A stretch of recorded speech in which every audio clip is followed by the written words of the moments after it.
Route planning and off-road sections. When planning a route on ESDAL, there may come a time when the road network doesn't adequately match the reality of where the movement is going.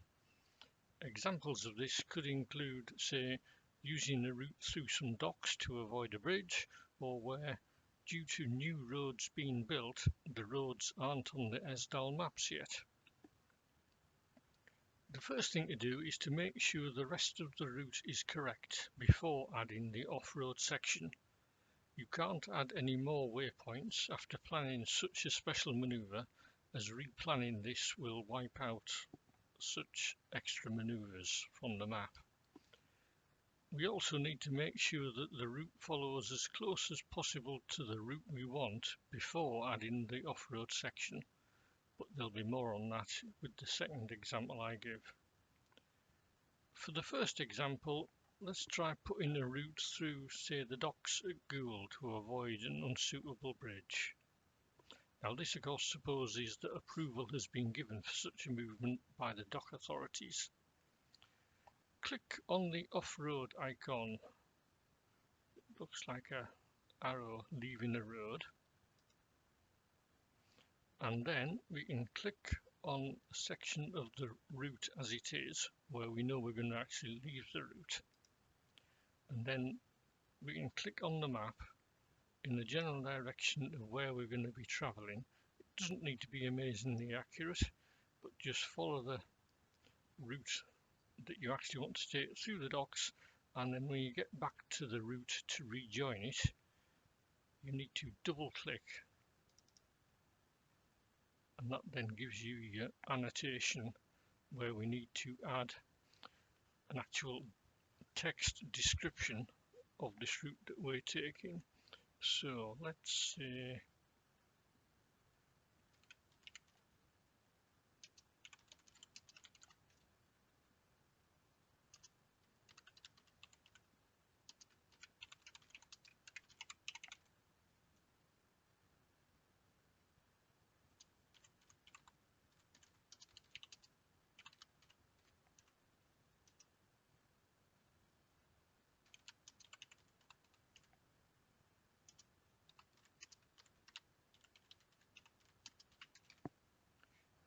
right, once we've typed something suitable for that, click on OK.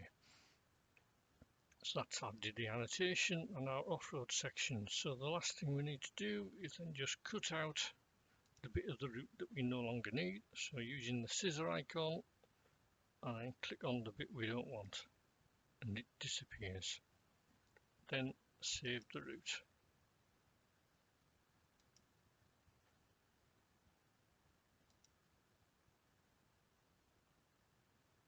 Then, when we continue on to the route assessment, and we'll just ignore all these to get to the route description, and what it gives us then is, well, it adds to the route description the annotation that we added, and that then in turn gets itself into the notification that's sent out. Okay, so let's try another example.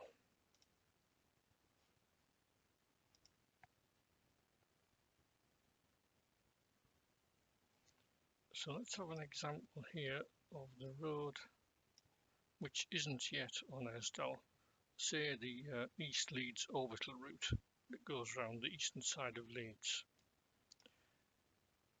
Now, as I say, the first thing to do is to make sure the route is correct for the rest of it, and also that it uses as much of the roads that we do have as possible. So really the route ought to come off at the next junction 46 and go up this East Leeds orbital road. So let us add another waypoint on there, then click plan.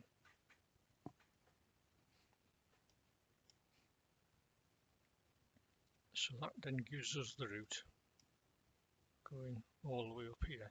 So now we need to add our off-road section. So again, click on the icon and zoom in.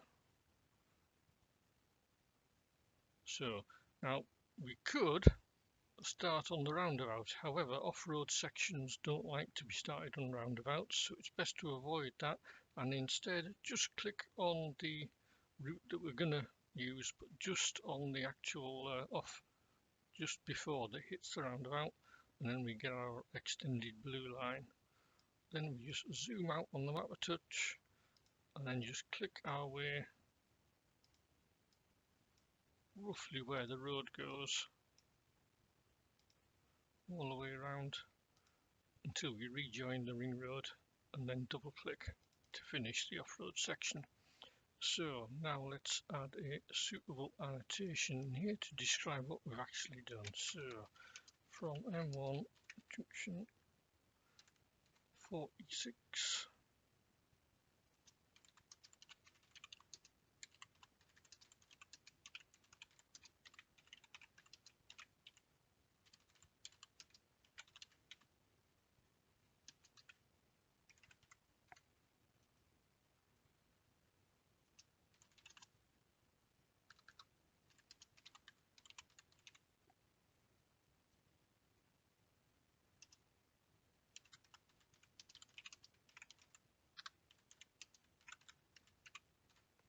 and once we're happy with that, just click OK. And then again, as before, we need to get rid of the bit which we don't need anymore by using the scissor icon to cut the route, and then click on the piece of the old route that we don't need, and it disappears. Then we save the route and can continue on with the rest of the notification.